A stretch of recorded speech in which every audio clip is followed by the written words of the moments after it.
एका संस्कृत कवीनं मनाच्या संबंधामध्ये चिंतन करताना त्याला असं म्हटलंय की मना तू इकडं तिकडं फिरतोस, तू पुरुषांमध्ये जातोस, तू स्त्रियांमध्ये जातोस, पण सर्वत्र तुझा उपहास होतो. पुरुषांमध्ये गेलास तरी तुझा उपहास आहे आणि स्त्रियांमध्ये गेलास तरी तुझा उपहास आहे. का? तर तू स्वतः नपुसकलिंगी आहेस म्हणून. मन, संस्कृतामध्ये मन असा शब्द वापरत नाही, मनस असा शब्द चालतो. सकारांत नपुसकलिंगी शब्द आहे, मनस असा शब्द संस्कृतात चालतो. त्याच्यामुळे नपुसकलिंगी शब्द आहे. त्यामुळे हे मना, तू पुरुषांमध्ये गेलास तरी तू नपुसक असल्यामुळे तुझा उपहासच होतो आणि तू स्त्रियांमध्ये गेलास तरी तुझा उपहासच होतो. मग हा तुझा उपहास होऊ नये याच्याकरता तू कुठल्याही लिंगामध्ये जरी गेलास तरी जरी तुला त्रास होणार असेल तर तुझा उपहास न होण्याचं एकच ठिकाण आहे, तू नपुसक लिंगामध्येच प्रवेश कर. तू नपुसक आहेस ना, मग तू तिकडे गेलास तरच तुझा उपहास होणार नाही. मग नपुसक काय आहे, नपुसक लिंगी काय आहे, तर ब्रह्मन असा जो शब्द आहे तो नपुसक लिंगी चालतो. त्यामुळे तू पुरुषातही जाऊ नको, पुल्लिंगातही प्रवेश करू नकोस, स्त्रीलिंगाकडेही जाऊ नकोस, दोन्ही ठिकाणी तुझा उपहास होणार आहे. त्यामुळे तू फक्त ब्रह्मस्वरूपामध्ये स्थिर राहा, तिथंच तुला आनंद मिळेल, तिथंच तुझ्या जीवनाचं कल्याण होईल. त्या मनाला त्या पद्धतीनं प्रवृत्त करण्याकरता म्हणून समर्थांनी वेगवेगळ्या पद्धतीने या मनाला उपदेश केला. या 10 श्लोकामध्ये अशा पद्धतीचं मन भगवंताच्या चरणी स्थिर करणारा असा जो कोणी साधक आहे, ज्या ज्या साधनांनी मनाने स्वतःला भगवत चरणी लीन करणं अपेक्षित आहे, अशी साधना ज्यांनी आपल्या जीवनामध्ये केलेली आहे, अशा साधकाचं, अशा त्या स्वरूपाला पोचलेल्या महात्म्याचं चिंतन या 10 श्लोकामध्ये प्रकट झालं. आपल्याला भगवद्गीतेचंही चिंतन माहिती आहे. भगवद्गीतेमध्ये 2ऱ्या अध्यायापासून जे चिंतन सुरू झालं त्याच्यामध्ये 3 साधनांचा विचार भगवंताने अर्जुनाला सांगितला. भगवान कर्मयोगाचा विचार सांगतात, भगवान ज्ञानयोगाचा विचार सांगतात, भगवान भक्तियोगाचा विचार सांगतात.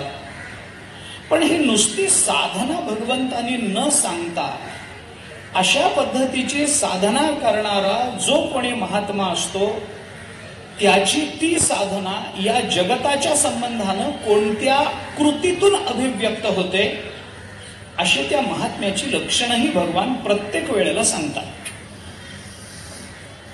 आपण पहा, 3रा, 4था, 5वा अध्याय जर आपण पाहिला तर कर्मयोगी कसा राहतो, कसा वागतो याचं चिंतन प्रकट झालं. 13वा अध्याय जर आपण पाहिला तर ज्ञानी कसा राहतो याचा विचार प्रकट झाला. 14वा अध्याय पाहिला तर गुणांवर विजय मिळवणारा, गुणांच्या पलीकडे गेलेला, गुणातीत त्याचा आचार कसा असतो या संबंधातला विचार प्रकट झाला. 12वा अध्याय बघितला तर भक्त कसा राहतो, कसा वागतो, भक्ताची लक्षणं काय याचा विचार प्रकट झाला. ज्ञानयोगी, कर्मयोगी, योगशास्त्राच्या आधारानं जाणारा 6व्या अध्यायामध्ये त्याचा विचार प्रकट झाला. अगा योगी जो म्हणजे तो देवांचाही देव जाणीजे, तो सुख सर्वस्व माझे चैतन्य तो, असं म्हणून भगवंतांनी ज्या योग्याचं वर्णन केलेलं आपल्याला 6व्या अध्यायामध्ये दिसून येतं. तो योगी कसा राहतो, जगताच्या संबंधानं, आपल्या जीवन निर्वाहाच्या संबंधानं त्याच्या प्रतिक्रिया आणि त्याच्या कर्माची अभिव्यक्ती कोणत्या रूपामध्ये होते याचा विचार गीतेने जसा प्रकट करून दाखवला तसं मनाला उपदेश करणाऱ्या समर्थांनी मनाली करावी लागणारी साधनाही आपल्याला सांगितली. आणि अशी साधना करणारा जो साधक आहे तो साधकही कसा असतो या संबंधातला विचार या 10 श्लोकामधून प्रकट केला. आणि म्हणून या 10ही श्लोकाच्या संबंधानं जगी धन्य तो दास सर्वोत्तमाचा हे पद, पालुपद समर्थांनी पुन्हा पुन्हा वापरलेलं आपल्याला दिसून येतं.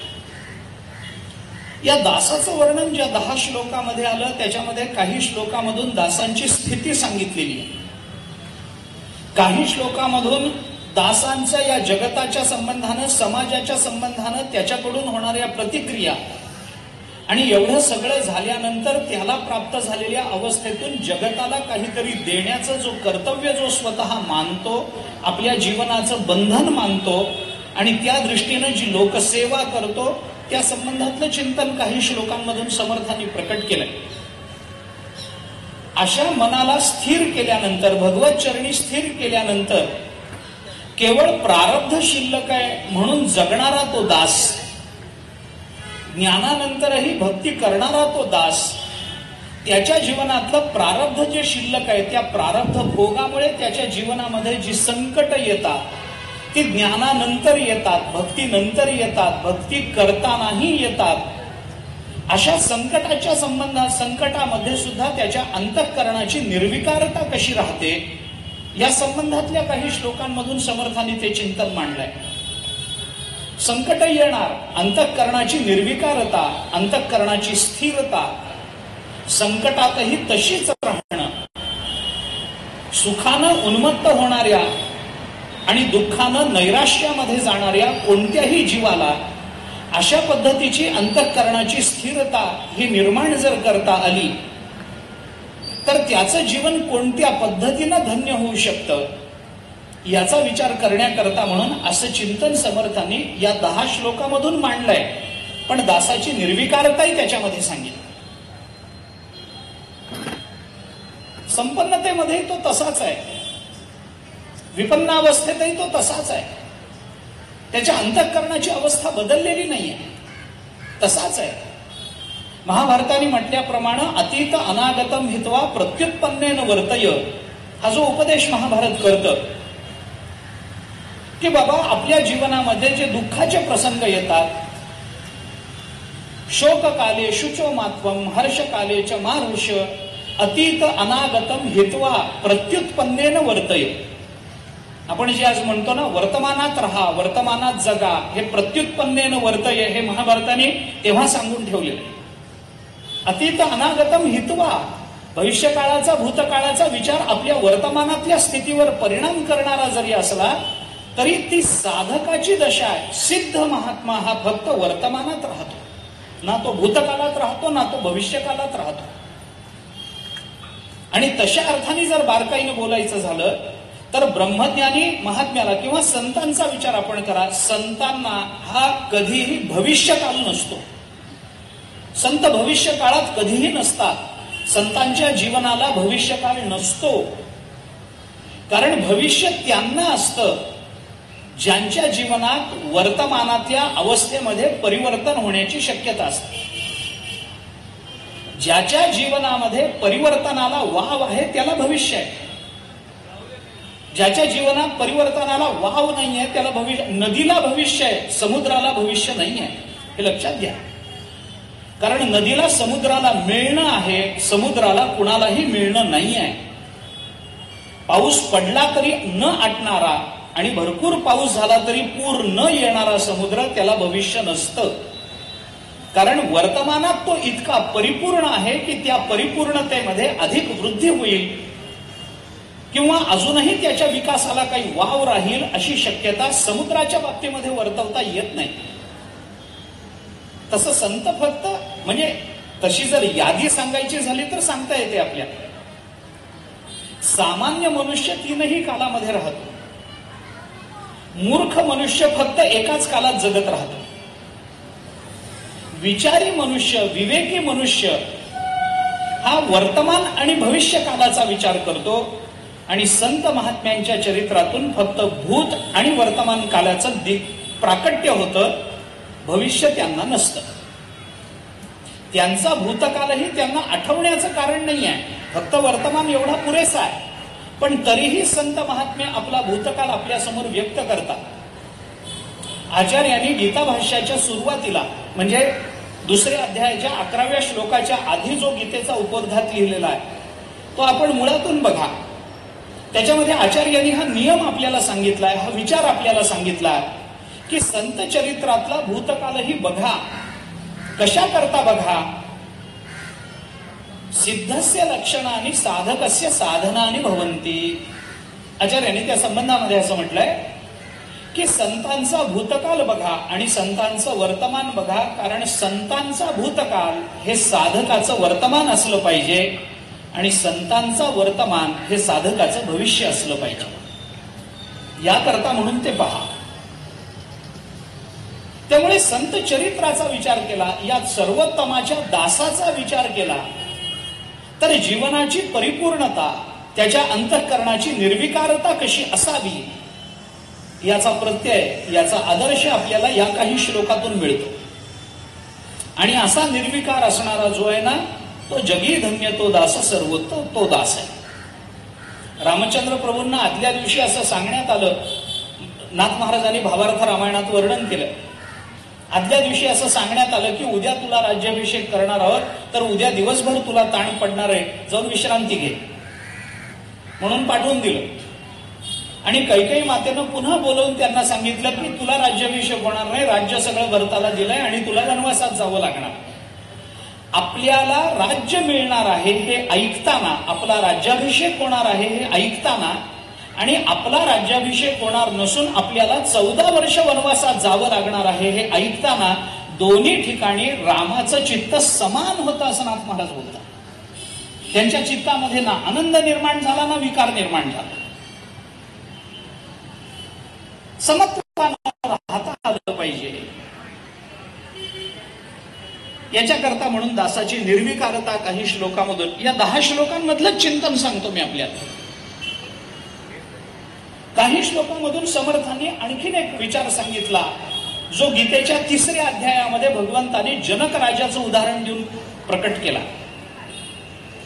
तो म्हणजे समाजामध्ये अशा एका ज्ञानसंपन्नतेवर आरूढ झाल्यानंतर, आपल्या जीवनाचं कल्याण झाल्यानंतर, साधून झाल्यानंतरही आता त्याच्या जीवनामध्ये कोणतं कर्तव्य शिल्लक राहिलेलं नसतानाही एक कर्तव्य पारमार्थिक जीवनाच्या संबंधाने त्याने स्वतःहून स्वीकारलं पाहिजे अशी अपेक्षा असते. जे ज्ञानेश्वर महाराजांनी बोलून दाखवलं, प्राप्तार्थ जाहले जे निष्कामता पावले तया कर्तव्य असे उरले लोका लागी, हे ज्ञानेश्वर महाराजांचं म्हणणं आहे. परमार्थाचा विचार करत असताना, परमार्थाची संगती लावत असताना आणि परमार्थ या शब्दाच्या व्याख्या प्रकट करत असताना आपण शास्त्रीय भूमिकेतून सांगितलेली परमार्थाची व्याख्या आणि संत वाङ्मयातून प्रकट झालेली परमार्थाची व्याख्या याच्यातलं अंतर कृपा करून लक्षात घ्या.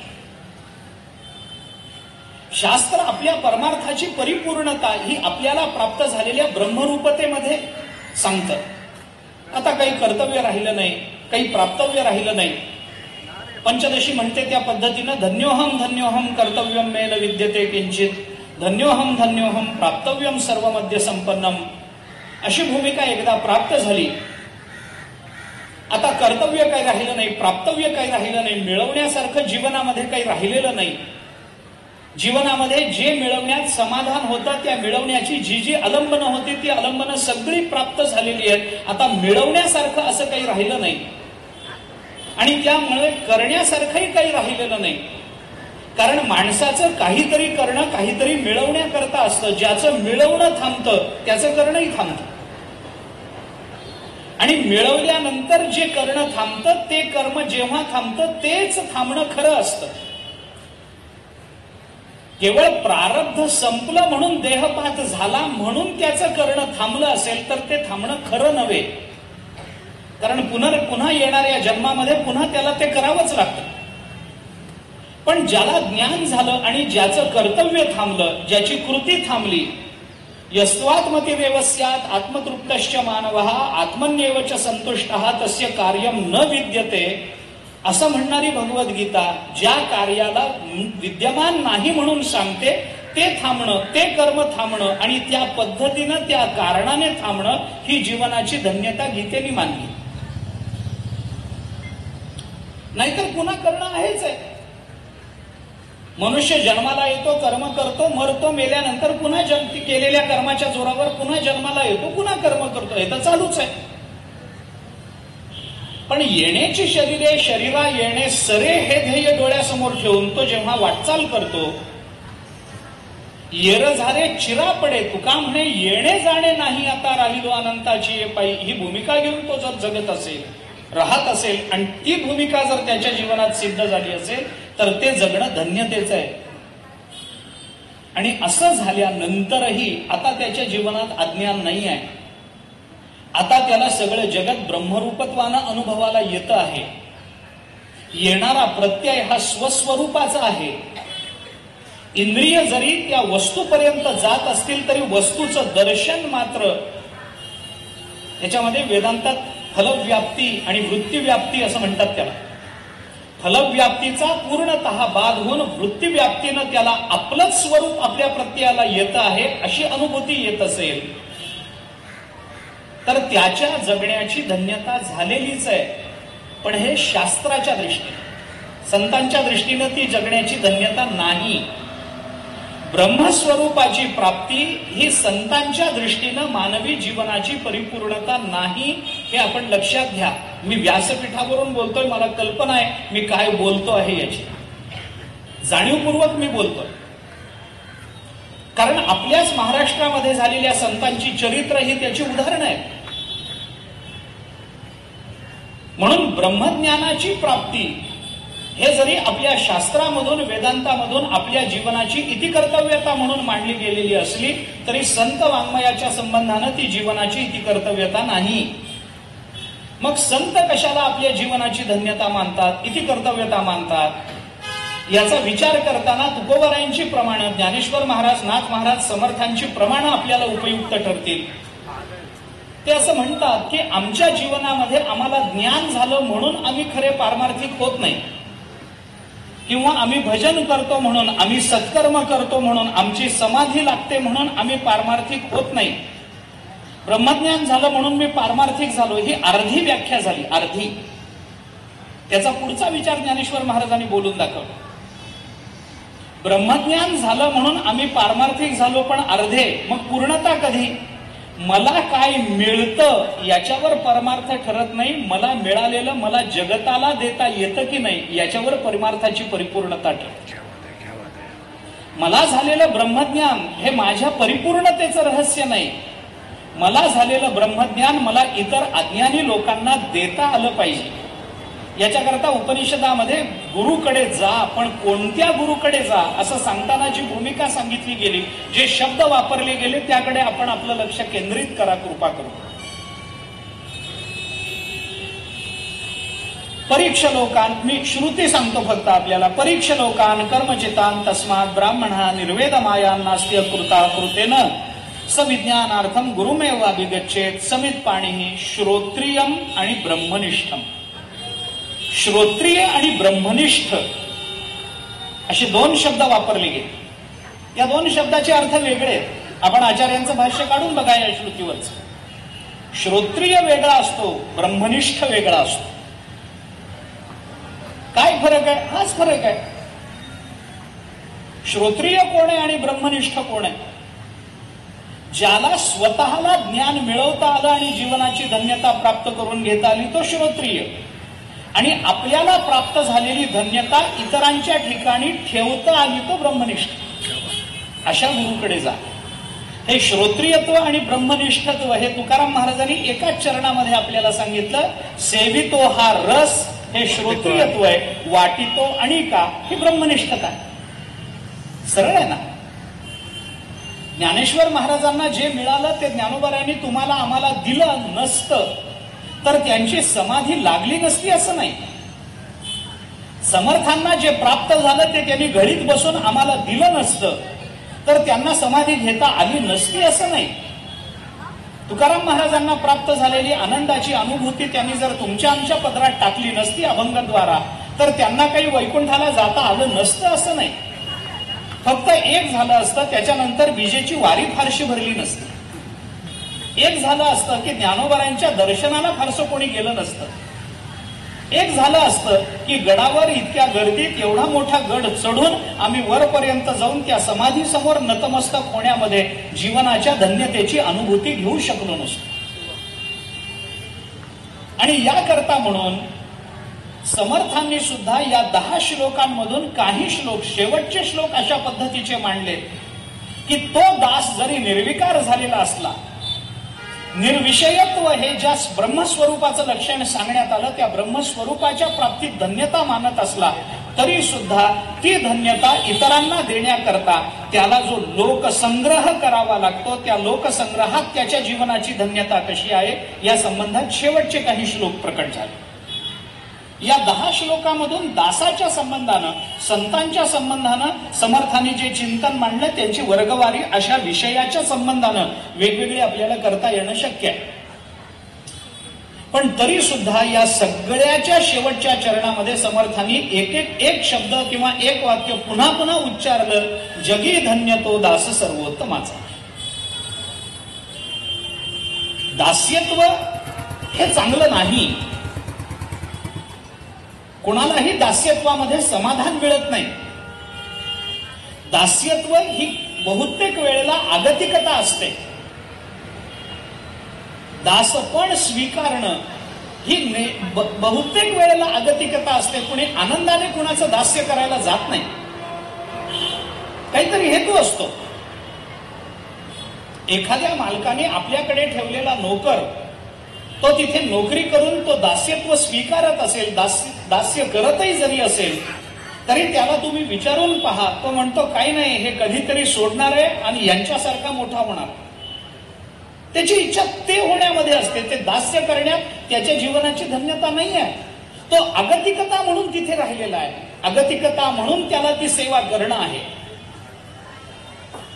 म्हणून अगतिकतेनं स्वीकारलेलं दास्यत्व आणि प्रसन्नतेनं स्वीकारलेलं दास्यत्व या दोन्ही मधलं अंतर हेच आपल्याला इथं सूचित करायचं. अगदी सरळ आणि सोपी व्याख्या सांगायची झाली तर अगतिकतेनं स्वीकारलेलं दास्यत्व म्हणजे प्रपंच असतो आणि आपल्या मनाला अनुकूल आहे म्हणून प्रसन्नतेनं स्वीकारलेलं दास्यत्व हा परमार्थ असतो. अगदी सोपी व्याख्या. कारण दास्यत्व म्हणजे काहीही झालं तरी पारतंत्र्य आहे आणि पारतंत्र्यात राहणं कुणालाही आनंद देणारं नाही. हे सांगण्याकरता प्रवचन करण्याची गरज नाही. पारतंत्र्यात कुणाला आनंद आहे? कुणाच्या तरी हातातलं खेळणं होणार. त्यांनी उठ म्हटलं की उठायचं, बस म्हटलं की बसायचं, त्यांनी जा म्हटलं की जायचं, ये म्हटलं की यायचं. असं कुणाच्या तरी हातातली कटपुतळी होऊन राहणं हे कुणालाही मानवणारं नाहीये, कुणालाही समाधानाचं उपादान ठरणारं नाहीये. तरी या जगतामध्ये लोक दास्यत्व स्वीकारतात, अगतिकता आहे म्हणून. पण मारुतीरायांनी जे रामचंद्र प्रभूंचं दास्यत्व केलं ते अगतिकता म्हणून केलेलं नाहीये, प्रसन्नतेनं केलेलं आहे. तो दास होण्यामध्ये त्यांना जीवनाची धन्यता वाटते म्हणून ते त्यांनी केलेलं आहे. आपण वेगवेगळ्या अंगाने चिंतन करून म्हणून कुणाचं दास्यत्व याच्यावर हे सगळं ठरतं. नुसता दास आहे असं म्हणून समर्थ थांबले नाही. तो कुणाचा दास आहे हे सांगण्याचं त्यांना आवश्यक वाटलं. जगी धन्य तो दास एवढं म्हणून समर्थ थांबले नाहीत. तो धन्य आहे, तो जगात सर्वात धन्य आहे. का धन्य आहे तर तो दास आहे म्हणून धन्य नाही आहे, तो सर्वोत्तमाचा दास आहे म्हणून तो धन्य आहे. नुसतं दास सांगणं हे हा समर्थांचा हेतू नाहीये. तो कुणाचा दास आहे हे समर्थांना का सांगावं वाटलं? आम्ही कुणाचे दास आहोत याच्यावर गोष्टी ठरतात. तुकोबारा म्हणतात, आम्ही ज्याचे दास त्याचा पंढरीय वास. तो हा देवांचाही देव काय कळीकाळाचा भेद. वेद जया गाती श्रुती म्हणती नेती नेती. तुका म्हणे निज रूपडे हे तत्वबीज त्याचे आम्ही दास. दास्यत्व दोनच ठिकाणी समाधान देतं. एक देवाचं दास्यत्व समाधान देतं आणि दुसरं संतांचं दास्य समाधान देतं. म्हणविता त्यांचे दास पुढे आस उरेना. नुसतं त्यांचे दास आम्ही म्हणवून घेतलं तर दास्य करणं नाही चाललं. आता म्हणविता मी कुणाचा दास आहे. तुकाराम महाराजांनी देवाला प्रार्थना करताना हे आवर्जून बोलून दाखवलंय. तुमची दासीचा दास करून ठेवा, आशीर्वाद द्यावा हाची मज. नवविधा काय बोलिलो जी भक्ती द्यावे माझे हाती संत जन. तुमच्या दासाचा दास करून ठेवा. दासाचा दास, संतांचा दास होणं चांगलं आहे, पण त्यांच्या दासांचा दास होणं हे कदाचित अधिक आनंददायी असेल. आता ते दासीचा दास करून ठेवा, इथला दासीचा षष्ठी विभक्ती घेतली तर वेगळा अर्थ होईल, पण आपल्याला वाच्यार्थानेही जाता येतं. तुमची जी दासी जनाबाई, त्या दासीचा मला दास करून ठेवा, असा वाच्यार्थाने अर्थ घेतला तो चुकीचं नाही होत, त्या गैर होत नाही. दासीचा दास असाही अर्थ करता येतो. आमचे गुरुजी कथा सांगायचे, एका गुरुने आपल्या शिष्याला सोहम साधना दिली, अभ्यास सांगितला, अभ्यास कर. त्याने अभ्यास केला, सोहम पदावर त्याला आरूढ होता आलं. गुरुजींनी सांगितलं तुझं काम झालंय, तू जाऊ शकतोस. तो गेला, कुठेतरी डोंगराच्या कपारीमध्ये बसून हिमालयामध्ये जाऊन काही सोहम पदाचा अनुभव घ्यायला लागला, आत्मानंदामध्ये मग्न झाला. महिन्यांनी, 2 महिन्यांनी, 4 महिन्यांनी त्याची समाधी उतरली. गुरुजींचं स्मरण झालं, गुरुजींचं दर्शन घ्यावं म्हणून परत आला. गुरुजींनी विचारलं काय चाललंय? तो म्हणला काही नाही, तुम्ही ज्ञान दिलंय, अत्यंत आनंदात आहे. काय साधना करतो? सोहम बोध, आनंद आहे. गुरुजींनी सांगितलं आता माझं एक काम कर. काय कर? तर जो सोहम तू अनुभवतोस ना, त्याच्या मागे माझा दा ठेव आणि दासोहम म्हणायला शिक आता. तो म्हणाला ठीक आहे. गेला, गुरुजींची आज्ञा आहे, दासोहम दासोहम. आणि मग मनामध्ये विचार आला, त्या सोहम चिंतनानं जिथं ऐक्याचा अनुभव येत होता, गुरुजींनी दासोहम म्हणून विनाकारण मला भेदात आणलं.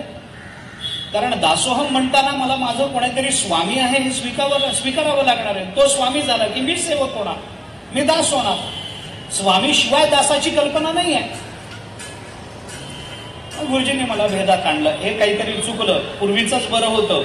म्हणून त्यांनी काय केलं, ते जे दासोहम म्हणायला लावलं होतं, गुरुजींनी जो दा दिला होता, दास म्हणायला शिक, त्याने विचार केला गुरुजींनी फक्त दा दिलाय, स ठेवलाय, तो स आपण आधी लावावा. म्हणून त्यांनी तो स दाच्या आधी लावला आणि आधी सोहम होता, गुरुजींनी दासोहम बनवलं आणि स आधी लावला आणि सदा सोहम व्हायला लागला.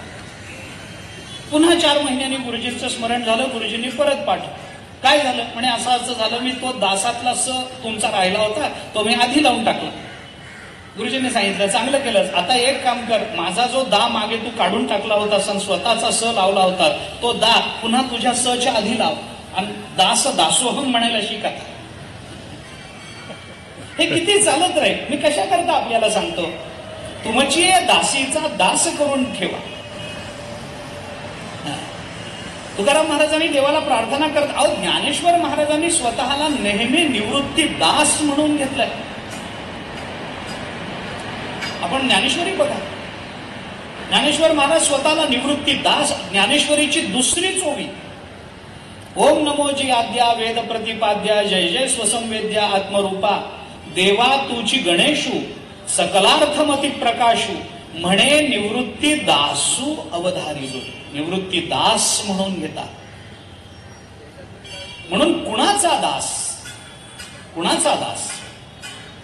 महाभारतामध्ये जे कश्चित प्रश्नावली म्हणून प्रकट झाली आहे, भीष्माचार्यांसमोर ज्या वेळेला पांडव उभे होते, पांडवांचं राज्य सुरू झाल्यानंतर, मूळ महाभारतातलं प्रकरण काढून बघा आपण, पण त्याच्यातलं एक वाक्य मला सांगायचं, मी तो लांबवणारे नाही, विस्तारही त्याचा करणार नाही. त्याच्यामध्ये ते राज्य सुरू झाल्यानंतर जेव्हा हे सगळे भीष्माचार्यांना आता इच्छा मरणी आहे, त्यांनी इच्छा प्रकट केलेली आहे देहत्यागाची, म्हणून त्यांना भेटायला ज्या वेळेला गेले त्यावेळेला भीष्माचार्यांनी धर्मराज युधिष्ठिराला काही प्रश्न विचारले. असं राज्य करतोस ना, तसं करतोस ना, नीती सांभाळतोस ना, गुन्हेगाराला शासन करतोस ना, असं ना तसं ना म्हणून काही प्रश्न विचारले. त्याच्यात त्याला कश्चित प्रश्नावली म्हणतात. महाभारतामध्ये स्वतंत्र प्रकरण आहे, त्याच्यावर काही टीका पण एक कश्चित प्रश्न राज्यशास्त्राच्या आधाराने एक टीका आहे त्याच्यावर, पण ते कश्चित प्रश्नावली. त्याच्यामध्ये भीष्माचार्यांनी त्या धर्मराज युधिष्ठिराला असं म्हटलंय की बाबा 100 मूर्खांना जमा करण्यापेक्षा 2 शहाण्यांना जवळ ठेवतोस ना, असं म्हटलंय. आणि असं म्हणण्याचं कारण काय हे सांगताना त्याने असं म्हटलंय की 100 मूर्खांचा मालक होण्यापेक्षा 2 शहाण्यांचा दास होऊन जगणं हे जीवनात केव्हाही आनंददायी असतं. आणि ही वस्तुस्थिती आहे. म्हणून प्रपंचाचा मालक होऊन राहण्यापेक्षा, प्रपंचातल्या स्वातंत्र्यापेक्षा परमार्थातलं पारतंत्र्य हे नेहमी आम्हाला आनंददायी असतं. हे नेहमी जीवनाची धन्यता करणारं असतं. मी सरळ बोलतो, आमच्या मनानं स्वैर वागण्यापेक्षा ज्ञानेश्वर महाराज, तुकाराम महाराज, समर्थांच्या मनानं बंधनात राहणं हे जीवनाची धन्यता करण्याचं खरं कारण आहे. तुकाराम महाराजांनी एका अभंगामध्ये म्हटलंय, उचित जाणावे मुख्य धर्माधी, चित्त शुद्ध बुद्धी ठाई स्थिर. आणि पुढे त्याने म्हटलंय, न घालावी धाव मनाची ओढी, वचनी आवडी संतांची. स्वतःच्या मनाच्या मागे धाव घालू नका, संतांच्या वचनाच्या मागे आपल्या मनाची धाव घाला. न घालावी धाव मनाची ओढी, वचनी आवडी संतांची. संतांच्या वचनाबद्दलची आवड अंतःकरणामध्ये निर्माण करून घेऊन त्या वचनांच्या मागे आपण जावं. वेद मार्गे मुनी गेले त्याची मार्गे चालिलो, नकळेची विषय अंधा म्हणून उघड बोलिलो.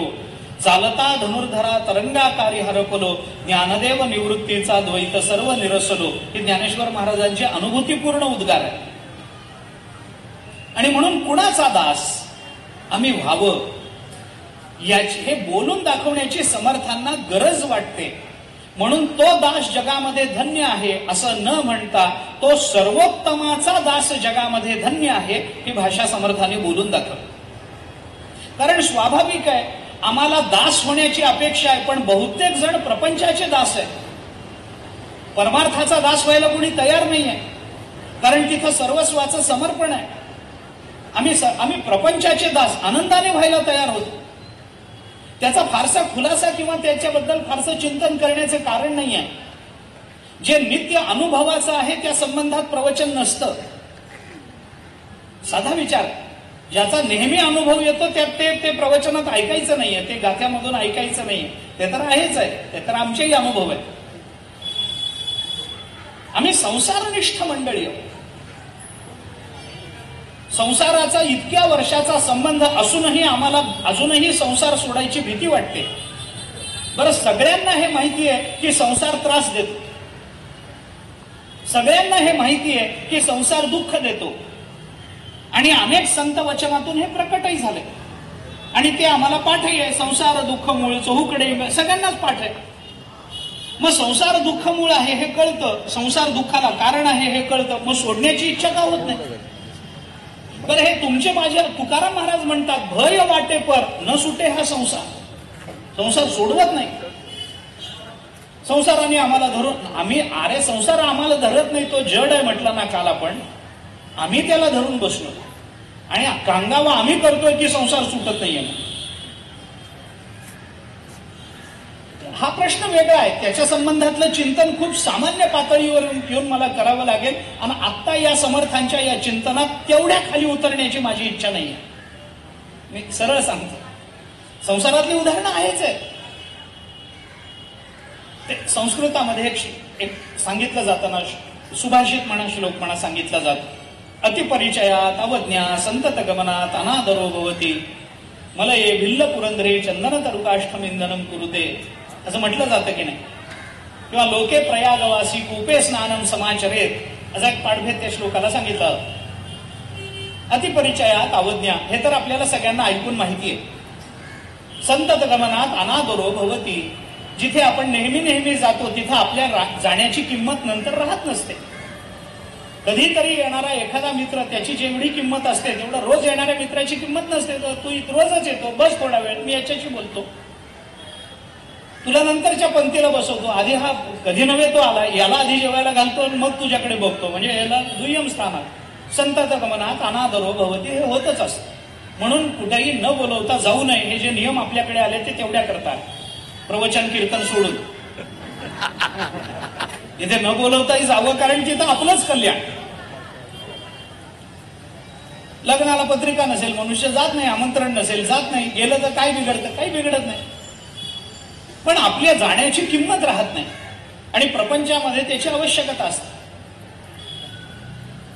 अतिपरिचयात अवज्ञा होतच असते. अतिपरिचय झाला, अवज्ञा होते. नेहमी नेहमी गेलं, अनादर होतो. कशा पद्धतीनं? लोके प्रयागवासी कूपे स्नानम समाचरे, हे त्याला उदाहरण दिलं. प्रयाग क्षेत्राच्या त्रिवेणी संगमामध्ये जाऊन स्नान करावं या उद्देशानं लांबून लांबून माणसं येतात. पण प्रयाग क्षेत्रामध्ये राहणारा मनुष्य मात्र त्रिवेणी संगमावर आंघोळीला जात नाही. तो घरच्या विहिरीवरच पाण्याने आंघोळ करत असतो. कारण का? तो म्हणतो आपलंच आहे, कुठं जाणार आहे, जाऊ कधीतरी. अतिपरिचयात अवज्ञा होत असते. हा नियम सर्वांना मान्य आहे.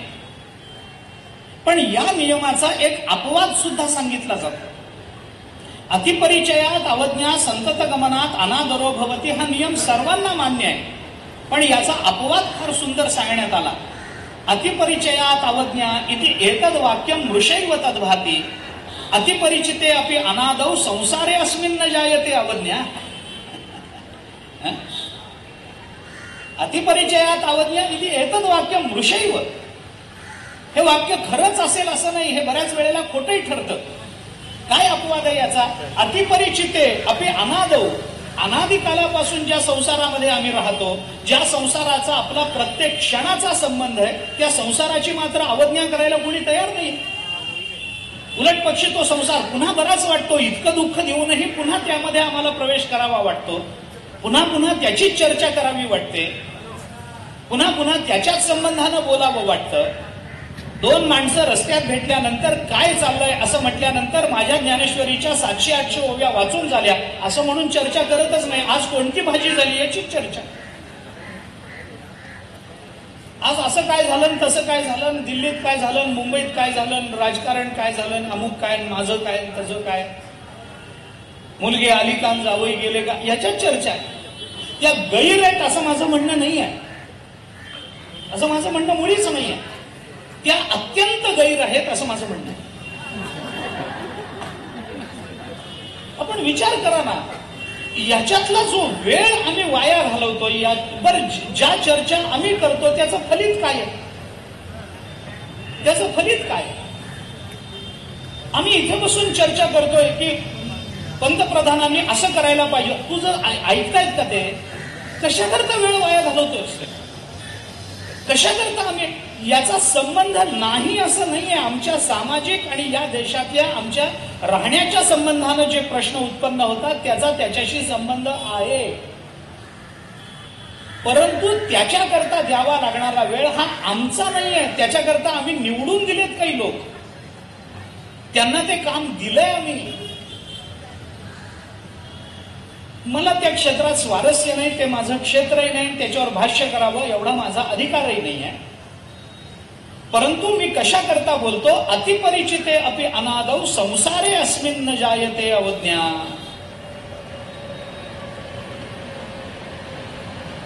त्याच्या संबंधानं हा अपवाद निर्माण आहे. अपवाद निर्माण झाला. या संसाराची कोणी अवज्ञा करायला जात नाही. म्हणून समर्थांना आवर्जून हे सांगावं लागलं की हा दास आहे, तो धन्य आहे. पण त्याची धन्यता ही दास्यत्वामध्ये नसून त्या दास्यत्वाचं आलंबन कोण आहे याच्यावर त्या धन्य शब्दाचा संबंध जोडला गेला. जगी धन्य तो दास सर्वोत्तमाचा असं म्हणताना तो दास धन्य आहे हे सांगायचं नाहीये. तो सर्वोत्तमाचा दास असल्यामुळे तो धन्य आहे हे सांगण्यात तात्पर्य. कारण आम्ही कुणाचं दास्यत्व करतो? दास्यत्व स्वीकारणं हे कदाचित बऱ्याच वेळेला सुलभ वाटतं, सोपं वाटतं. पण त्या दास्यत्वाने जर धन्यता प्राप्त होणार असेल तर ती धन्यता कठीण असेल तर दास्यत्व हे सुद्धा कठीणच असतं. मी पारमार्थिक दास्यत्वाबद्दल बोलतो. आता प्रापंचिक दास्यत्व तर कठीण आहेच आहे, नाही कोण म्हणतं. मालकाने काम सांगितल्यानंतर तसं काम करणारा दास हा खरा दास नसतो. मालकाचं मनोगत ओळखून मालकाची आज्ञा त्याच्या मुखातून बाहेर पडण्याच्या आत त्या कामाची परिपूर्ती करणारा दास हा सर्वोत्तम दास समजला जातो. रामायणामध्ये अशा पद्धतीची वर्गवारी केली. लक्ष्मणाला उपदेश करत असताना रामचंद्र प्रभूंनी त्या अरण्यकांडामध्ये हे बोलून दाखवलंय. उत्तम दास कोण आहे, मध्यम दास कोण आहे, कनिष्ठ दास कोण आहे, याची वर्गवारी केली आहे रामचंद्र प्रभूंनी. 3 प्रकारच्या दासांचं चिंतन आलंय. उत्तम, मध्यम, अधम दास.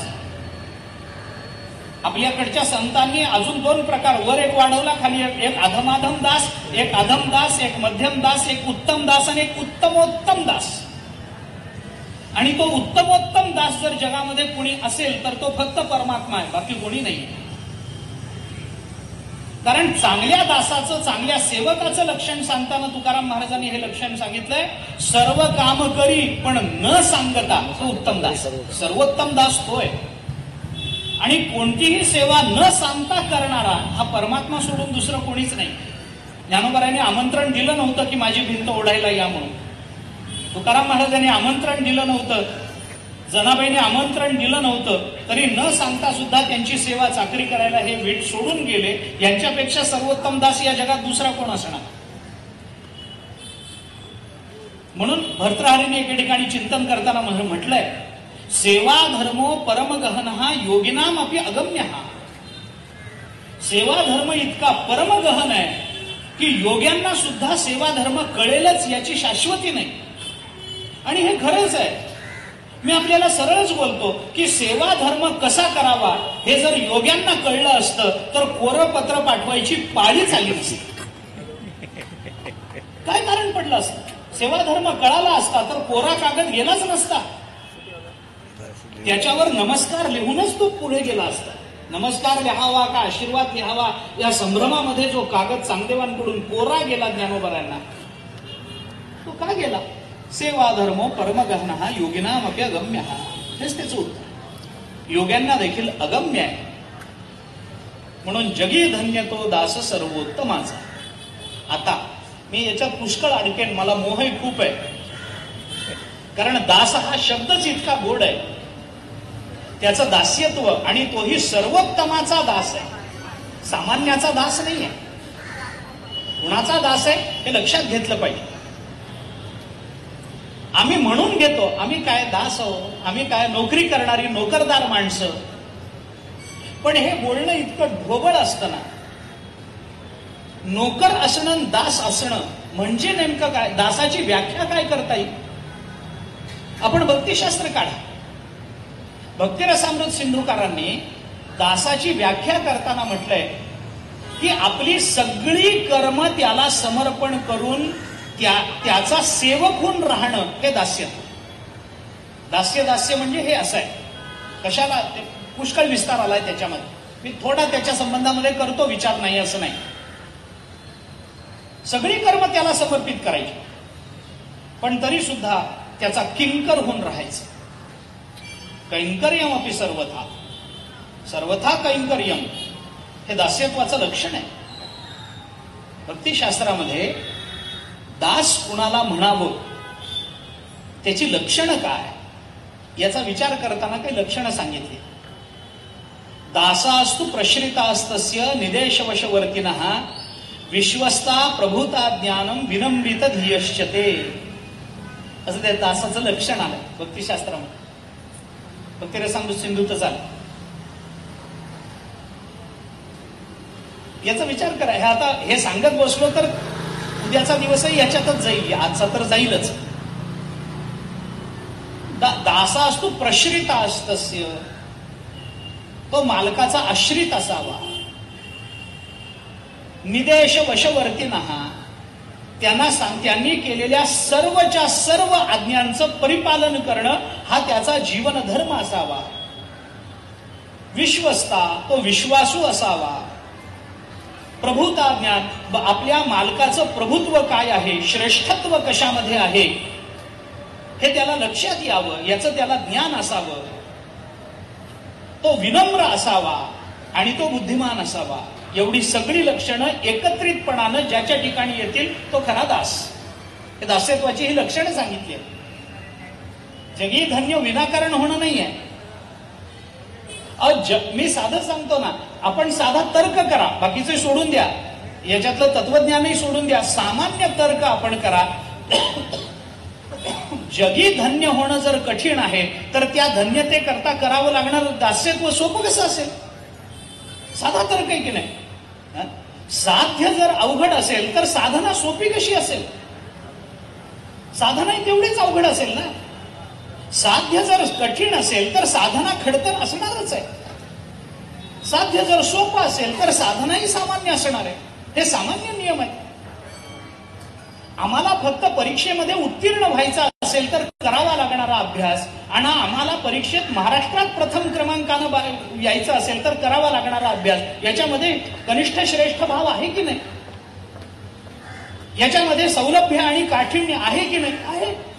ज्याला पहिलं यायचंय त्याला अभ्यास काठिण्यानेच केला पाहिजे आणि ज्याला अगदीच काठावर पास व्हायचं आहे, उत्तीर्ण व्हायचं आहे, त्याला सामान्य अभ्यास. आणि खरं सांगायचं तर अगदीच काठावर सगळ्याच विषयात 35 पडणं हेही फार कठीण असतं. म्हणजे एकूण आम्हाला उत्तीर्ण होणंच कठीण आहे. आम्ही अडकतो, आम्ही मागे येतो, आम्ही अपयशी होतो, पण कधी ना कधीतरी प्रयत्न करून त्या पदावर गेलं पाहिजे ना. विघ्न पुनः पुनरपि प्रतिहन्यमाना प्रारब्धम उत्तम जनाम न परित्यजंती निर्वाह प्रतिपन्न वस्तुषु सताम एतद् हे गोत्रव्रतम. भरतरारीची चिंतन आहे ती. संतांचं हे गोत्रव्रत आहे. विघ्न पुन्हा पुन्हा येणारच आहेत आमच्या जीवनामध्ये. दास्य करताना विघ्न येत नाहीत का? मालक कायम रागवतो आणि कायम रागवतो तोच मालक म्हणून घेतो. हे त्याच्यापेक्षा मोठं दुर्दैव आहे. मारुतीरायांवर रामचंद्र प्रभू कधी रागावले नाही. ज्ञानेश्वर महाराजांवर निवृत्तीनाथ महाराज कधीही रागावले नाही. भगवान श्रीकृष्ण दारुकावर कधीही रागावले नाहीत. आपल्या गोपाळांवर कधीही रागावले नाहीत. तरी गोपाळ सगळे भगवंताचे दास म्हणून घेतात. तरी सुद्धा मारुतीराय स्वतःला दास म्हणून घेतात. तरी ज्ञानेश्वर महाराज निवृत्ती दास म्हणून घेतात. रागावणाराच मालक असतो, ऐकून घेणारा दास असतो असं नाही आहे. पण या गोष्टीचा विचार करा आपण.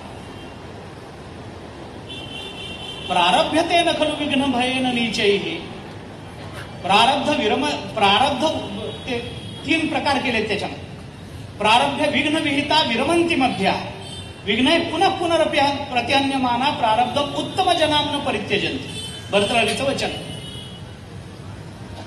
येणार, प्रतिबंध येणार, दास्यत्व करताना अडचणी येणार, पण तरी सुद्धा ते दास्यत्व हे सोपं नाहीये हे लक्षात घेतलं पाहिजे. म्हणून दासांची जी लक्षणं सांगितली गेलेली आहेत ती लक्षणं सगळ्यांच्या ठिकाणी आपल्याला पाहता येत नाही. कुणाजवळ काही आहे, काही नाही, वरकड कोठे काही, एक आहे एक नाही, असंच होतं. अशी अनेक उदाहरणं मी आपल्याला सांगितली. सगळं व्यवस्थित आहे, चांगलं आहे असं वाटतं, पण कुठेतरी काहीतरी खोट असतेच.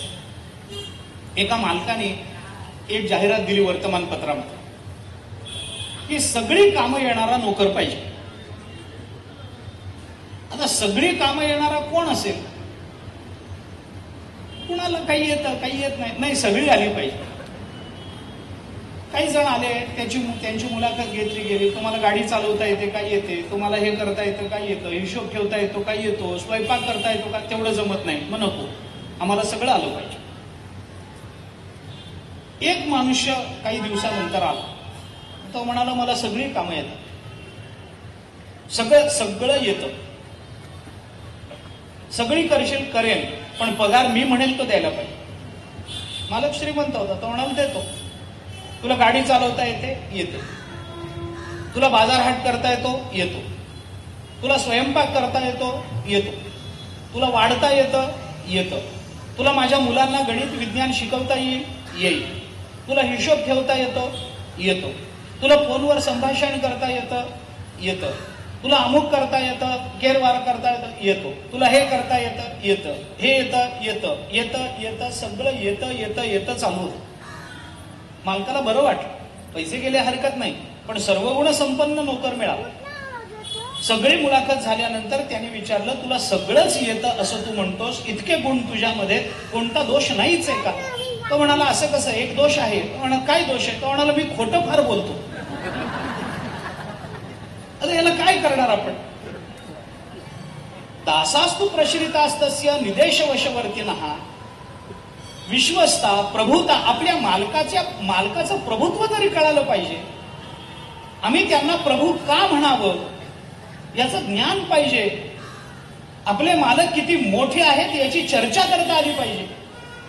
म्हणून तुकाराम महाराजांनी ही आम्ही ज्याचे दास त्याचा पंढरीये वास, तो हा देवांचाही देव. प्रभुत्वाचं ज्ञान आहे. काय कळी काळाचा ज्ञान आहे प्रभुत्वाचं. वेद जया गाती, किती मोठे आहेत आमचे मालक. वेद जया गाती, श्रुती म्हणती नेती नेती. प्रभुत्वाचं ज्ञान आहे.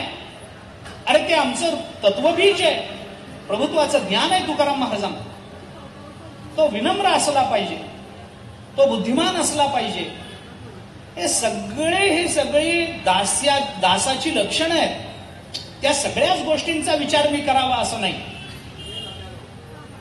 किंवा समर्थांच्या वाङ्मयामधून हा जो दास आहे हे खरं काय आहे हे म्हणजे आपण जेव्हा संत वाङ्मयातून संतांचंच महात्म्य ऐकतो ना, तेव्हा ते संतांचं महात्म्य एका संतांनी दुसऱ्या संतांचं केलेलं नसतं. एका अर्थाने ते आत्मचरित्रच असतं. हे जगी धन्य तो दास सर्वोत्तमाचा. हे दास दुसरे कोणीतरी नसून हे रामदासच आहेत. ते आत्मचरित्रच आहे ते समर्थ. त्याच अर्थाने त्याकडे बघितलं पाहिजे.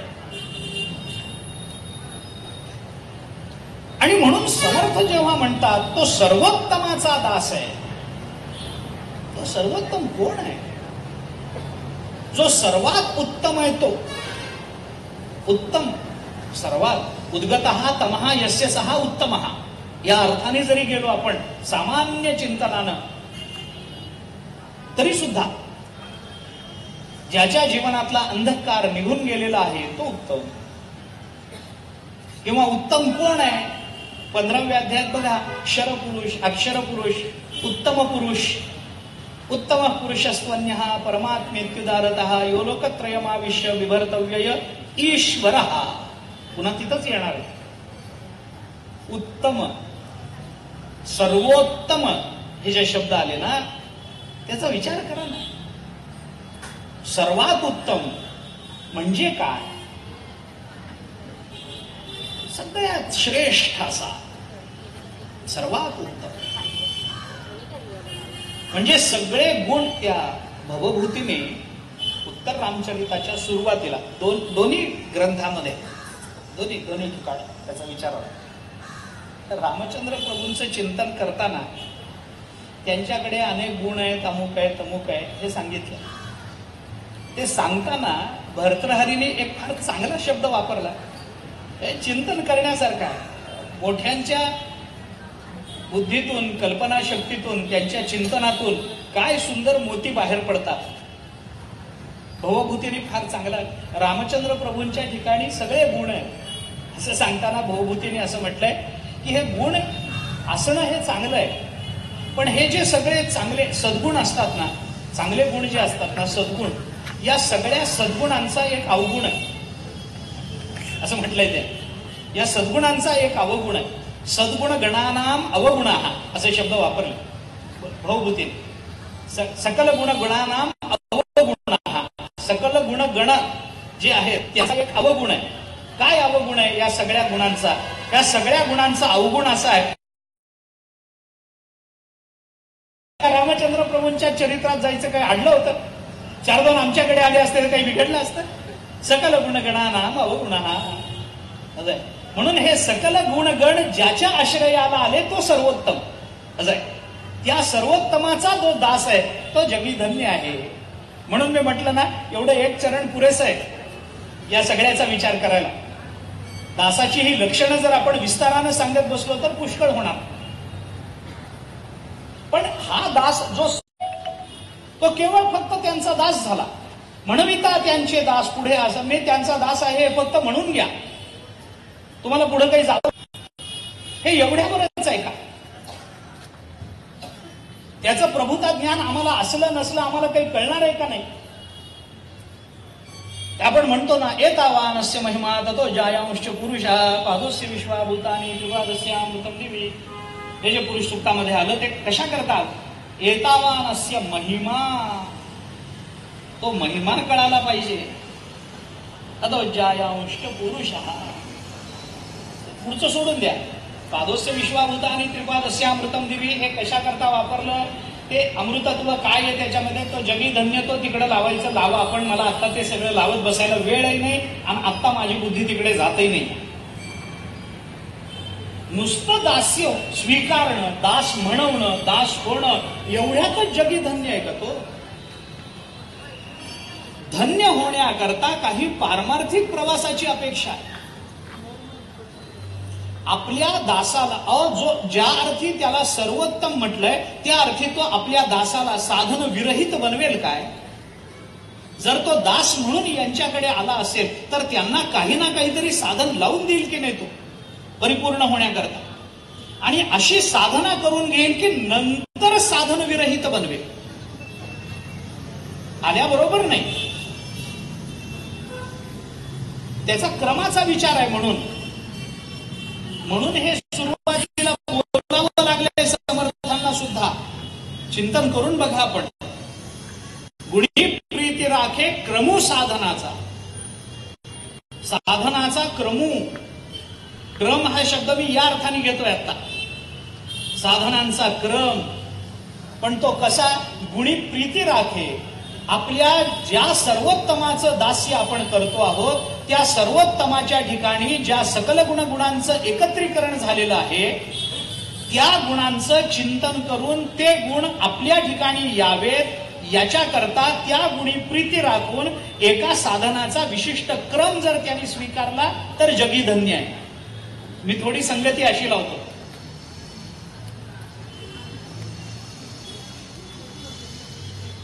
त्या संदर्भ देतो मी पुढे, पण आता एकदम स्मरणात आला म्हणून सांगतो.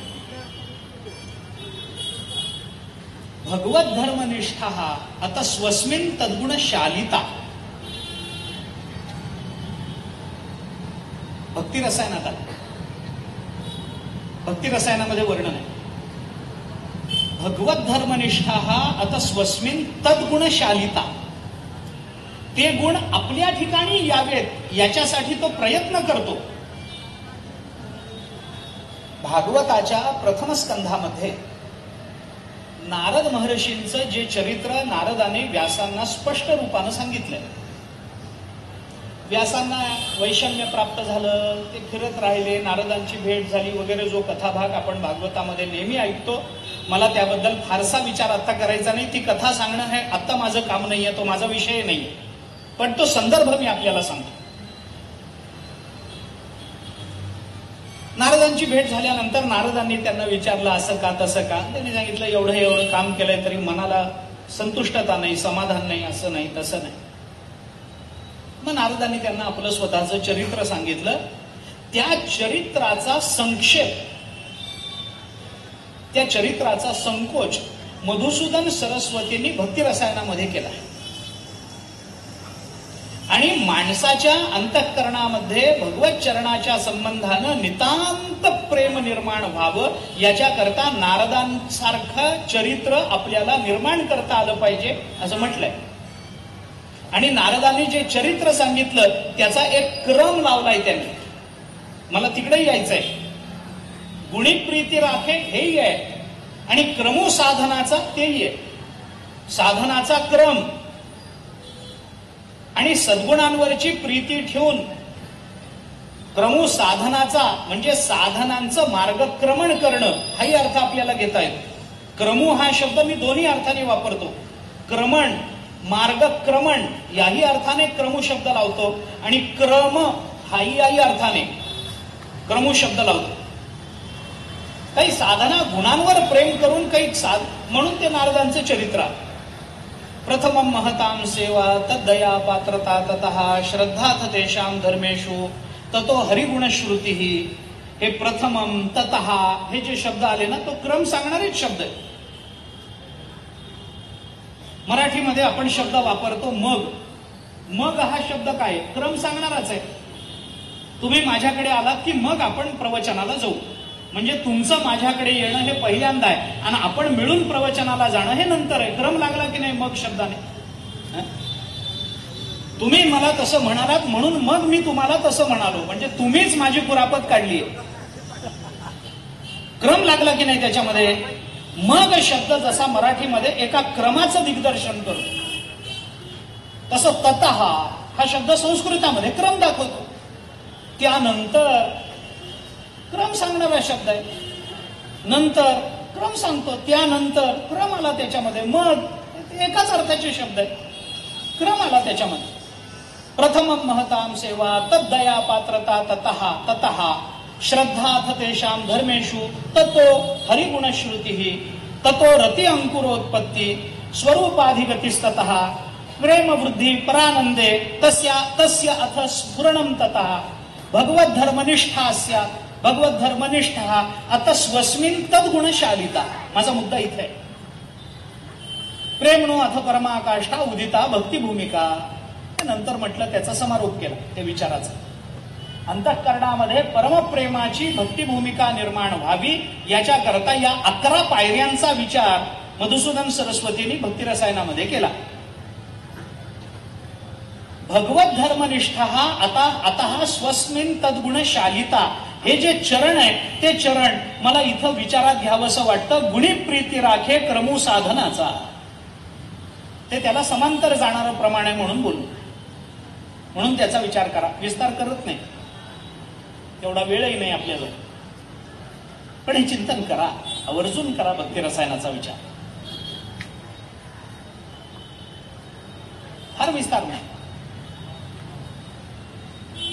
गुणांवर प्रेम ठेवून, म्हणजे केवळ मी दास झालो एवढ्या एकाच भूमिकेमध्ये न राहता ज्या मालकाचा आपण दास झालो, ज्या सर्वोत्तमाचे आम्ही दास झालो आहोत, त्या सर्वोत्तमाच्या ठिकाणी असणाऱ्या सकल गुणगुणांना डोळ्यासमोर ठेवून ते गुण आपल्या ठिकाणी यावेत याच्याकरता काही साधन परंपरा असते. म्हणून जो दास्यत्व स्वीकारून चाललेला आहे त्याला तो सर्वोत्तम जर त्याचा स्वामी असेल तर तो त्याला तसाच ठेवणार नाही, तो त्याला काहीतरी साधनं लावून देईल, साधनांचा क्रम लावून देईल.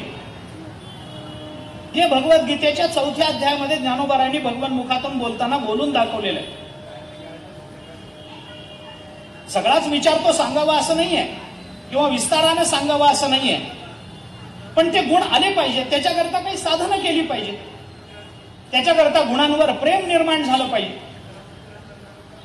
होतं काय दुर्दैवाने, मी अगदी सामान्यत्वाने त्याचा विचार करतो, फार सामान्य पातळीवर त्याला आणतो, पण होतं काय दुर्दैवाने, आपण मानसशास्त्र बघा समाजाचं किंवा एखाद्या व्यक्तीचंही बघा, की समोरच्या माणसाच्या ठिकाणच्या गुणांचं दर्शन झाल्यानंतर असा गुण आपल्याला प्राप्त झाला पाहिजे असं वाटण्यापेक्षा हा गुण नसून तो दोषच कसा आहे हे सिद्ध करण्यामध्ये आमचं बहुतांश आयुष्य व्यर्थ झालं. होतं असं. एखाद्या व्यक्तीच्या गुणांचं चिंतन दुसऱ्या व्यक्तीसमोर करणं म्हणजे ज्यांच्या गुणांची आपण कदर करतो आहोत त्यांच्या दोषांचा पाढा त्याच्या मुखातून वदवून घेण्यासारखा आहे. एखाद्या समोर फक्त म्हणून बघा, एखाद्या समोर काय जाऊ द्या, मी आपल्याला सोपा प्रयोग सांगतो, आज रात्री घरी गेल्यावर करा, उद्याची जबाबदारी माझी नाही आहे, पण तरी मी सांगतो तो प्रयोग करून बघा. फक्त आता घरी गेल्यानंतर आपल्या पत्नी समोर मित्राच्या पत्नीची स्तुती करा. सगळंच आहे ना त्याच्यात, सगळीच उदाहरणं येऊन जातात. मला फार विस्तार करावाही लागणार नाही उद्याला, साधी गोष्ट आहे. समोरच्याच्या ठिकाणच्या गुणांचं दर्शन करणं हा सुद्धा एक गुण आहे. गुणांना गुण म्हणून बघता आलं पाहिजे, दोषांना दोष म्हणून बघता आलं पाहिजे. दोष आहे तर तो दोष आहे, दोषांना सुद्धा गुण म्हणून बघता येणं हा फार पुढचा प्रवास झाला.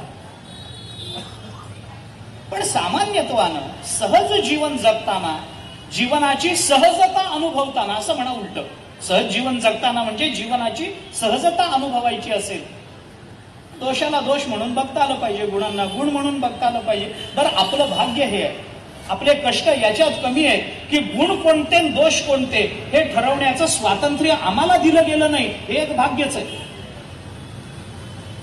नाहीतर मग ते अजून अवघड झालं असतं. म्हणून गुणीप्रीती राखे गुणांवर प्रेम करता येणं आणि एकदा गुणांवर प्रेम बसलं की ते गुण आपल्या ठिकाणी यावेत याच्याकरता प्रयत्न करण्याकरता वेगळ्या प्रेरणा निर्माण करून घ्यायच्या नसतात. गुणांवर प्रेम करणं हीच प्रेरणा त्या गुणाच्या प्राप्तीचं साधन बनत असते. हा साधा विचार आहे. समोरच्या व्यक्तीच्या ठिकाणी असणाऱ्या गुणांचं योग्य पद्धतीनं दर्शन होणं हेच ते गुण आपल्या अंगी येण्याकरता कराव्या लागणाऱ्या साधनांची प्रेरणा आहे. सरळ नाही का? आम्ही प्रतिज्ञा शिकलो की नाही शाळेमध्ये, ते गुण आमच्या अंगी यावेत म्हणून आम्ही काय प्रयत्न केलेत हे अजून कळलं नाही. पण शाळेत आम्ही तेवढी प्रतिज्ञा पाठ केली, भारत माझा देश आणि सारे भारतीय माझे बांधव आहे. पण ते गुण माझ्या अंगी यावेत म्हणून काय केलंय? तर केलं काहीच नाही. का? कारण ते गुण गुण म्हणून आम्ही बघितलेच नाही. गुणांचं यथार्थ दर्शन हीच गुणप्राप्तीची प्रेरणा. मी पुन्हा पुन्हा तेच वाक्य थोडं फिरवून सांगतोय आपल्या. हीच गुणप्राप्तीची प्रेरणा. त्याच्यानेच आमच्या ठिकाणी तो म्हणून गुणी प्रीती राखे हे समर्थांना म्हणावं लागलं. आणि कालही मी बोललो, मला या श्लोकाचं चिंतन करताना खालून वर जाण्यात आनंद जास्त. मला संगती तशी बरी वाटते. योग्य अयोग्य आपण सगळं झाल्यानंतर ठरवा. अंदाताई समोरच आहे, त्या सांगतीलच मला असं नाही असं आहे म्हणून. पण तरी प्रयोग करायला काही हरकत नाही. मी खरं सांगू का, मी अशा स्वभावाचा माणूस आहे की कसोटी समोर आली तर सोन्यानं घासून घ्यायला लाजू नये, अशा मताचा मी माणूस आहे. काय होतं, जास्तीत जास्त आपलं पितळ उघडं पडतं, याच्या पलीकडे काय म्हणाल. पण कसोटी आली ना, घासून घ्यावं. आणि जर आपण त्याच्यातून उत्तीर्ण झालो तर मग आपला जो भाव वाढतो तो तोळ्या गणिक वाढत जातो, गुंजे गणिक वाढत जातो. घासून घ्यावा. चूक बरोबर सांगणारे, आपलं भाग्य आहे की चूक बरोबर सांगणारी व्यक्ती आपल्या जीवनात उपस्थित असणं हे आपल्या जीवनाचं भाग्य असतं. बरं, अनेक जन्माचं ते पुण्य असतं की अशी निरपेक्ष आणि प्रेम करणारी मंडळी आपल्या जीवनामध्ये येतात. असो, गुणी प्रीती राखे क्रमू साधनाचा करता आलं पाहिजे. गुणांवर प्रेम ठेवून त्या दृष्टीनं मग जो सर्वोत्तम आहे, ज्याचा दास म्हणून मी प्रवृत्त झालो, तो आम्हाला काहीतरी साधन परंपरा लावून देईलच की नाही. काहीतरी साधन परंपरा लावून देईल आणि त्या साधन परंपरेचा आम्हाला विचार करता आला पाहिजे. 4था अध्याय तुम्ही पहा, ज्ञानेश्वर महाराजांनी केलेलं चिंतन. मी मगाशी बोलत होतो, बोलता बोलता विषय बदलला आपला. आम्हाला जर ज्ञान प्राप्त करून घ्यायचं असेल तर त्या ज्ञानाकरता एक क्रम सांगितला. मी या क्रमाचा विचार करतो, क्रमू साधनाचा, वेगवेगळ्या क्रमाचा विचार. जसं आपल्याला हे जे प्रथमं महतां सेवा तद्दया पात्रता ततः श्रद्धा तेषां धर्मेषु ततो हरिगुणश्रुती, हा क्रम लावला ना. हा जसा भक्तीचा क्रम आहे तसा ज्ञानाचा क्रम आहे. तसा ज्ञानाचा क्रम आहे तो गीतेत आपल्याला पाहता येतो. ज्ञानोबारायांनी तो क्रम लावून दिलाय म्हणून आपल्याला कळतं. गीतेच्या श्लोकामध्ये तो क्रम नाही आहे आणि त्या विशिष्ट क्रमानं गीता बोलतही नाही. ज्ञानोबारायांनी तो क्रम लावून दिला आणि त्या क्रमाचं सूत्र सुद्धा कुठून आलं त्याचाही संदर्भ देऊन पुढे जातो. जरा मागे मागे गेलो की आपल्याला त्याची मुळं लवकर सापडतात, थोडं जास्त आनंद मिळतो त्याच्यामध्ये. चिंतनाचा आनंद मागे जाण्यात आहे, पुढे जाण्यात नाही. मला म्हणजे हे वाक्य माझं कदाचित सगळ्यांना पटणार नाही, पण तत्वदृष्टीने विचार करता हे पटायला हरकत नाही. तात्विक चिंतनाचा आनंद पुढे जाण्यात नसतो, तो मागे जाण्यात असतो. जेवढे आम्ही मागे जात जाऊ ना तेवढे आम्हाला त्याची मुळं सापडतात आणि सगळ्यात मुळाशी गेलो की मग ऊर्ध्व मूलमध्ये शाखमश्वत्थम प्रावरव्य हे काय आहे ते कळतं. त्यामुळे तत्वचिंतनाचा आनंद मागे जाण्यात आहे, प्रपंचाचा आनंद पुढे जाण्यात आहे, असेल, असावा, जे काही असेल त्याची फार चर्चा नाही. मागे जाऊ, शोधत शोधत मागे जा. वेदापर्यंत जाऊ, आपण परमात्म्यापर्यंत पोहोचू, काहीतरी हाताला लागू. भगवंतांनी अर्जुनाला चिंतन करताना सांगितलं, अर्जुना, ते ज्ञान आपल्याला पाहिजे असेल, तर आपल्याला गुरुकडे जाऊन ते ज्ञान घेतलं पाहिजे. ज्ञानोबारांनी लावलेला क्रम बघा. 4च ओव्या ज्ञानोबारांच्या त्या श्लोकाच्या खाली. ते ज्ञान पैगा बरवे, जरी मनी आधी आणावे, तरी संताया भजावे सर्वस्वेस. संतांना भजा म्हणजे त्यांचा दास व्हा. आता नुसतं दास व्हा एवढं म्हटलं की झालं का? नाही. मग काय करावं लागेल? ज्ञानाचा कुरुठा, तेथ सेवा हा दारवंठा. दास्यत्व करा, तो स्वाधीन करी सुभटा ओळगून. मग आता दास्यत्व करा म्हणजे काय करा हे सांगताना पुढे ज्ञानेश्वर महाराज म्हणतात, तनु मनु जीवे चरणासी लागावे, अगर्वता करावे दास्य सकळ. मग अपेक्षित जे आपुले, तेही सांगती पुसले, अंतःकरण बोधले संकल्पा न ये. अंतःकरणाला असा बोध प्राप्त व्हावा की ते अंतःकरण, त्या अंतःकरणाचे संकल्प विकल्प बंद पडले पाहिजे. संकल्प विकल्प करणारं अंतःकरण म्हणजे मन. पुन्हा मनाच्या श्लोकांकडे येण्याचं कारण ते आहे. अंतःकरण संकल्प न करणारं अंतःकरण असं झालं पाहिजे. संकल्प करणारं अंतःकरण म्हणजे मन. संकल्प विकल्पात्मक इदम अंतःकरणम मनः, असे मनाचं लक्षणच आलं न्यायशास्त्रात. संकल्प विकल्प करणारं जे अंतःकरण आहे त्या अंतःकरणाला मन म्हणतात. जे अंतःकरण तुम्हाला स्थैर्य देतं, स्थिरता देतं, त्या अंतःकरणाला बुद्धी म्हणतात. जे अंतःकरण आपलं चिंतन करतं त्याला चित्त म्हणतात. जे अंतःकरण आपल्याला मीपणानं अनुभव करून देतं त्याच अंतःकरणाला अहंकार असं म्हणतात. मन, बुद्धी, चित्त, अहंकार एकच अंतःकरण. फक्त त्याच्या वेगवेगळ्या कार्यावरून त्याला मन म्हणायचं, बुद्धी म्हणायचं, चित्त म्हणायचं का अहंकार म्हणायचं हे ठरतं. अहंकार म्हणजे अंतःकरणच आहे, मन म्हणजे अंतःकरण, बुद्धी म्हणजे अंतःकरण, चित्त म्हणजे अंतःकरण. सगळं एकच आहे. पण काम करण्याच्या पद्धतीवरून त्याला नावं पडली वेगवेगळी. अहो, एकच माणूस असतो, ऑफिसमध्ये जाऊन खुर्चीत बसला की साहेब होतो, घरी येऊन मुलांना शिकवायला लागला की शिक्षक होतो, बायकोनी सांगितलं म्हणून बाजारात जाऊन काही सामान आणलं तर दास होतो. एकच मनुष्य. कामं वेगवेगळी करतो म्हणून नावं वेगवेगळी पडली. तसंच अंतःकरणाचं आहे. अंतःकरण एकच आहे पण त्यालाच मन म्हणायचं. म्हणून अंतःकरण बोधले, पण कसे बोधले? संकल्पा न ये ऐसे बोधले. त्याला ज्ञान व्हावं, त्या ज्ञानात त्याचा संकल्प बंद पडावा. संकल्प करणारं मन संकल्प न करता राहणं म्हणजेच भगवत रूप होणं. मनाची भगवत रूपता संकल्प विरहात आहे हे लक्षात घ्या. त्याच्याकरता ज्ञानेश्वरीचा 3रा अध्याय वाचा, आपण 9वा अध्याय वाचा. त्याच्याकरता आम्ही संकल्प करतो म्हणून हे सगळं निर्माण होतं. आमचे संकल्प बंद पडले ते तिथंच थांबेल. ज्ञानेश्वर महाराजांनी दोन्ही पद्धतीचा विचार आपल्या समोर मांडला. तो स्वतंत्र विषय होईल, विषयांतरही होईल. ज्ञानेश्वर महाराज त्याचा क्रम सांगतात हे मला आपल्या समोर ठेवायचं. म्हणून या क्रमाची 2-4 उदाहरणं मला आपल्या समोर मांडायची आहेत, द्यायची आहेत. त्याच्यातल्या कोणत्या उदाहरणाचा विस्तार करायचा हा भाग स्वतंत्र आहे. सगळ्यांचाच विस्तार करणं शक्य नाहीये वेळेच्या मर्यादेत मला. पण गुणी प्रीती राखे क्रमू साधनाचा एक क्रम आहे. तो गुणांची प्रीती अंतःकरणात निर्माण झाल्याशिवाय लावता येत नाही. गुण अनेक आहेत.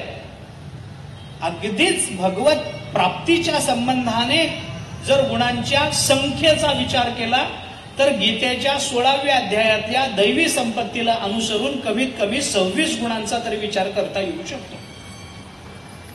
त्याच्यात बरं गंमत अशी आहे, ज्ञानेश्वर महाराजांची गंमत वाटते मला भाष्यामध्ये, की या 26ही गुणांचा विचार करताना ज्ञानेश्वर महाराजांनी तो गुण इतक्या प्रभावीपणाने मांडलाय की आपल्याला वाटतं एवढा एक मिळाला तरी पुरेसे.